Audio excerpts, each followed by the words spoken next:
everything I know. I know what it was like, I was there once. Single parents, hate your appearance. Did you struggle to find your place in this world? And the pain spawns all the anger. Alright guys, hi, Andaull here today. I just want to start off by saying I am so sorry for being gone for like the last month. I've had a lot of stuff to do. I've been working a lot of hours at my new job. I haven't really had time to, do YouTube, but I'm right here and I'm back, and I'm gonna bring you guys another creepypasta, a cartoon creepypasta to be exact. And it's about SpongeBob, and it's called The Truth Behind SpongeBob Squarepants. And I've already read it, and it's actually pretty cool. I actually like it, so I hope you guys like it. If you guys do, be sure to hit that thumbs up button. Also, be sure to hit that subscribe button below, and also be sure to leave a comment and tell me what other kind of videos you guys would like to see.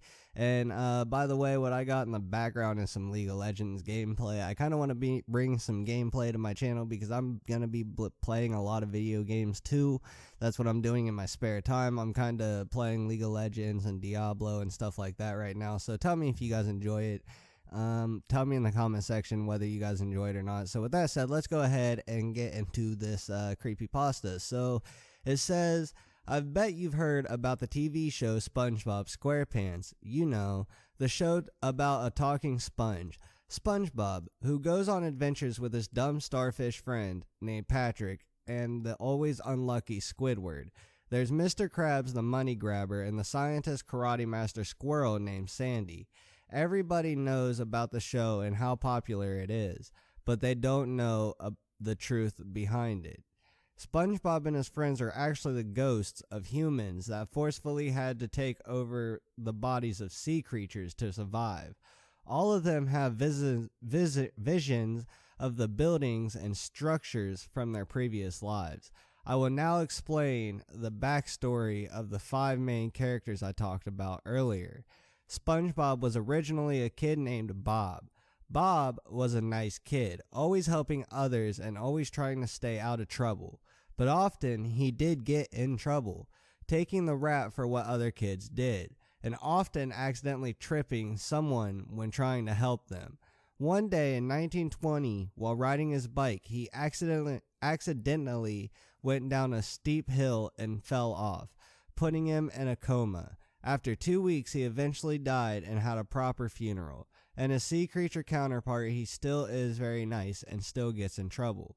Patrick in his past life was named John. John was a couple years younger than Bob, and they were actually very close friends. They lived in the same neighborhood and often played together. In 1918, he was hit in the head very hard, giving him brain damage and an occasional inability to think. Then for his last 5 years, he was always getting into extreme trouble, often hurting people, and was friendless to everyone except for Bob. Then in 1923, he was having a moment of stupidity and climbed onto the roof. He tripped and fell off the roof, cracking his head and eventually killing himself. And his sea creature counterpart, he still acts dumb and is only friends with SpongeBob. Squidward's human name was Dan. Dan was the sore thumb, never playing with the other kids. He was always lonely with no friends except for his clarinet and teddy bear, Zippy. Dan had a severe heart condition that would always eventually lead him to his end. His heart was so weak that if something surprising happened, if he got startled, he could have a heart attack. One night in 1930, he had a dream where Zippy was murdering him. This scared him so much that he woke up with a severe heart attack, which killed him. And his sea creature counterpart, he still gets scared often, and his only friend is his clarinet. Jim was the name of Mr. Krabs' human counterpart. Jim, from a wealthy family, despite his family fortune, he was a money grabber and pickpocket, often taking people's money and running off with it. He was always behind the rest of the family, having a mild mental condition. He also really loved piggy banks and cash registers, and owned a pet whale and a large fish tank. Because of these issues and oddities, he was laughed at by his whole family.